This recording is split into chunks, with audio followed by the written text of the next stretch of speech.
Hello everyone, my name is Adarsh. Welcome back to my channel Coding Playground. We play with the codes here. So in today video I'm gonna talk about operators. So जो guys मैंने पिछले video में जैसे बात की होंगी कि operators क्या होते हैं, वेरिएबल्स क्या होते हैं, डेटा टाइप्स क्या होते हैं, बट उनको बहुत बेसिक लेवल पे समझाया था. बट इस वीडियो में मैं ऑपरेटर्स को थोड़ा डीप समझाऊंगा.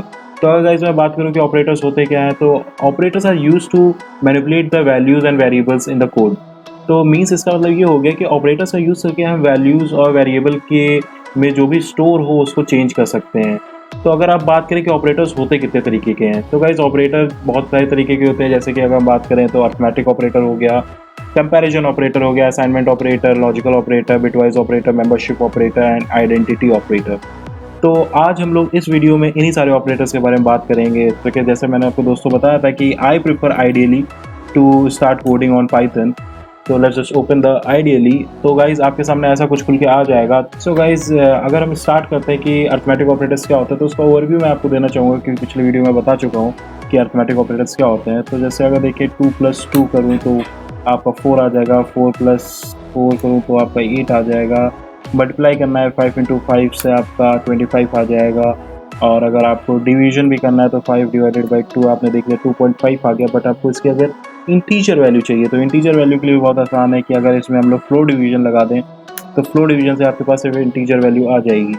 अगर मान लीजिए आपको किसी की पावर को इंक्रीज़ करना है, तो मान लीजिए आपको 5 का स्क्वायर चाहिए, तो आप 2 बार मल्टीप्लिकेशन का साइन को यूज़ करके आप पावर में निकाल सकते हो. तो means 5 is raised to the power of 2. अब अगर गाइस हम लोग बात करें कि कंपैरिजन ऑपरेटर्स क्या होते हैं, तो कंपैरिजन ऑपरेटर्स यूज़ करते हैं कि किसी दो वैल्यूज़ के बीच में आपको अगर कंपेयर करना होता है कि मान लीजिए वो दो वैल्यूज़ आपकी इक्वल हैं कि नहीं है, या एक वैल्यू दूसरी वैल्यू से बड़ी है, या एक वैल्यू दूसरी वैल्यू से छोटी है, या इक्वल है कि नहीं है. तो अगर हम लोग मान लें, आपको जैसे मैंने वेरिएबल्स बताए थे कि आप वेरिएबल्स का यूज़ करके किसी भी चीज़ को स्टोर कर सकते हैं. तो मान लीजिए a = 5 एंड b = 7. तो आप कंपैरिजन ऑपरेटर डायरेक्टली आप वैल्यूज़ पे भी कर सकते हैं. जैसे 5 = 7, तो मीन्स डबल इक्वल टू का मतलब होता है कि क्या ये दोनों वैल्यूज़ आपस में इक्वल हैं. इसको कहते हैं कंपैरिजन ऑपरेटर्स. जैसे कि आप देख सकते हैं 5 7 के इक्वल नहीं होगा, तो इसको फॉल्स शो करना चाहिए था और इसने शो भी किया.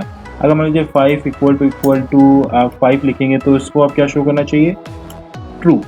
इसने ट्रू शो किया. अब मान लीजिए आपको पता करना है कि 5 7 से छोटा है, तो 5 is smaller than 7, true. 5 is greater than 7, false.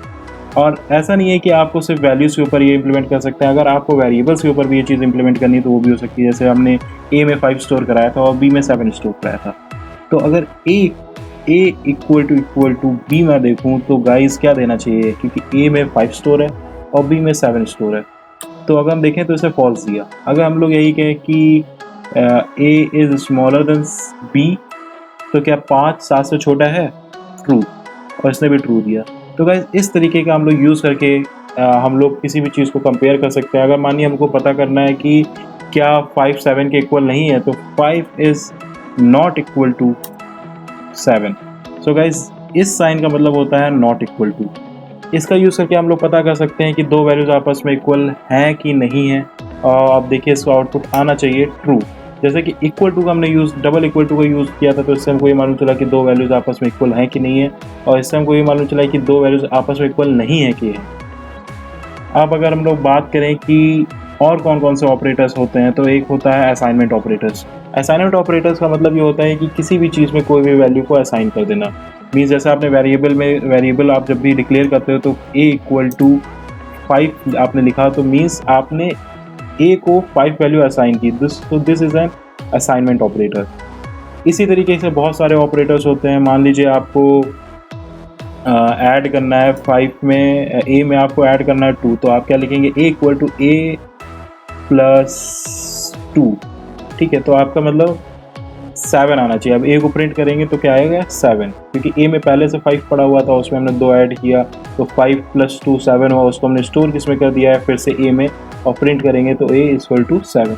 So guys इसका करने का एक शॉर्टकट भी होता है कि आप अगर ऐसा करना चाहें, तो अगर सेम चीज़ आप a + 2, तो इसका मतलब यही हो गया कि a में a+2 की वैल्यू स्टोर कर दो.